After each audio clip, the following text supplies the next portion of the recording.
José Botto faz mais uma lambança à frente da direção de futebol do Flamengo. Ótima matéria trazida pelo ótimo companheiro Rodrigo Matos, do UOL Sport, né?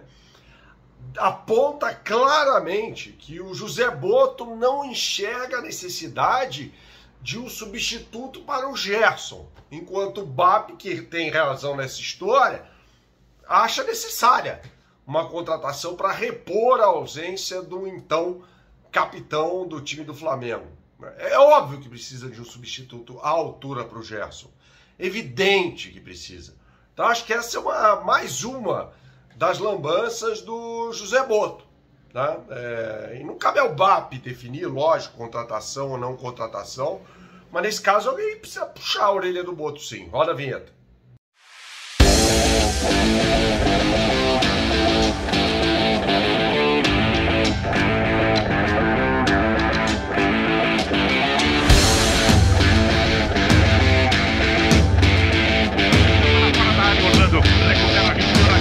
Tentou dar o contrapé, bateu no zagueiro, voltou para aqui, tem medo, é gol!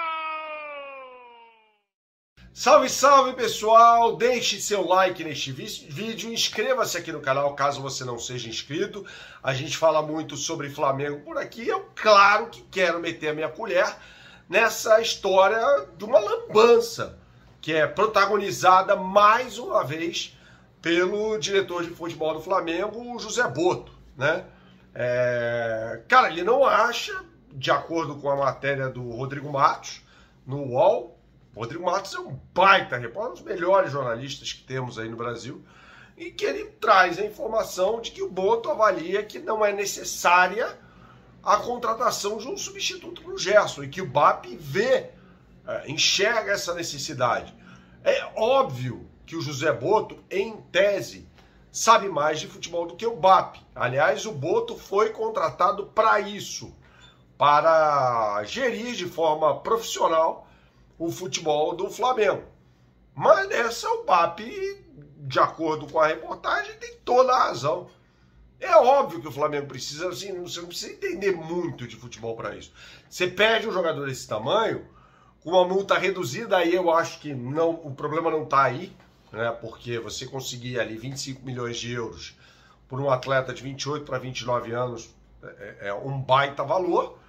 Agora, é evidente que a perda desse jogador implica uma reposição à altura. O Gerson é um baita jogador, gente. Você pode gostar dele ou não, fez uma baita Copa do Mundo de Clubes, na minha opinião. E é evidente que fica uma lacuna no elenco, né? Como é que vai ser preenchida essa lacuna? Com o Luiz Araújo de um lado, Plata do outro. Tá. E quando um dos dois se machucar? Né? Então fica ali na conta do chá. E o Flamengo tem dinheiro para trazer gente melhor. E aí começam a aparecer possibilidades de investimento meio esquisitas, né? Assim, no que diz respeito ao valor versus a capacidade do jogador, né? Passa pelo Carrascal, isso aí. O Carrascal é bom jogador, sem dúvida nenhuma que é bom jogador.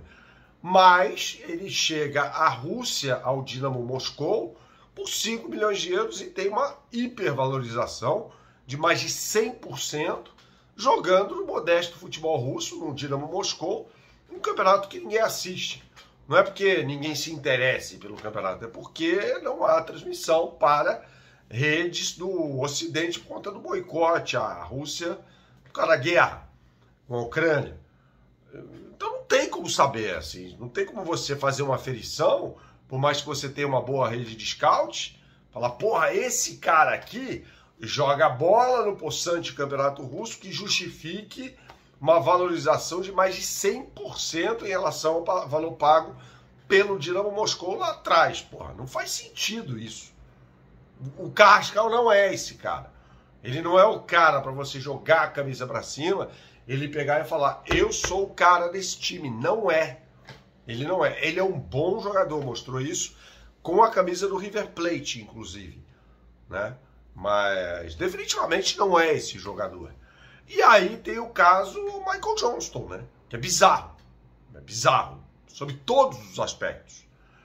Desde um acerto, não foi nenhuma proposta, um acerto feito por quase 40 milhões de reais com um jogador de 26 anos que era um coadjuvante no possante, entre aspas, o West Bromwich Albion, um time de meio de tabela na segunda divisão do campeonato inglês. O Filipe Luís até contava com o jogador, trouxe o Veneza em formação para escalá-lo na partida contra o São Paulo, né? Pelo menos relacioná-lo para essa partida do próximo sábado aí pelo Campeonato Brasileiro.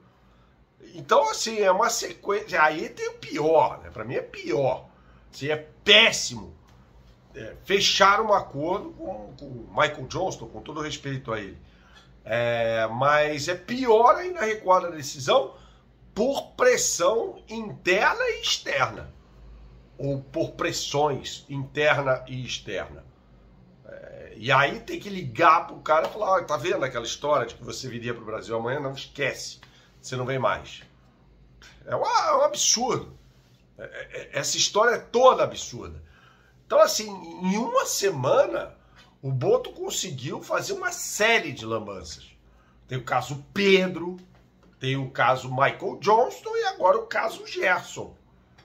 Que eu honestamente, eu não consigo entender como um cara que trabalhe com futebol não achar necessária a reposição para a perda de um jogador muito importante, jogador tão importante que era o capitão do time. Eu não estou entrando aqui no mérito da gestão da carreira do Gerson, que é péssima. Eu estou entrando no mérito do Gerson no campo bola. E é um jogador de seleção brasileira, e se lasca a seleção também. É um jogador muito importante para o Flamengo, mostrou isso ao longo dessa trajetória, ou das duas passagens dele pelo Flamengo. Então, assim, é incompreensível, cara. E aí tem de haver uma intervenção, não sei quem vai ganhar essa queda de braço, do presidente do clube, para que sim seja necessária a reposição. Que faz todo sentido, né? Lembrando que o Flamengo joga contra o Internacional pela Libertadores, sem Arrascaeta, Pulgar e Gerson. Gerson já é passado, já foi embora. O Arrascaeta está suspenso e o Gerson está... O Pulgar, melhor dizendo, está machucado. Então, assim, é o Flamengo que, de repente, mais rico, entra pior preparado até o momento para o funil, a parte em que a temporada vai cobrar seu preço mais alto, com jogos de maior grau de dificuldade, né? Ah, mas trouxe o Jorginho. Não, legal, mas perdeu o Gerson, perdeu o Pulgar, vai perder o Arrascaeta.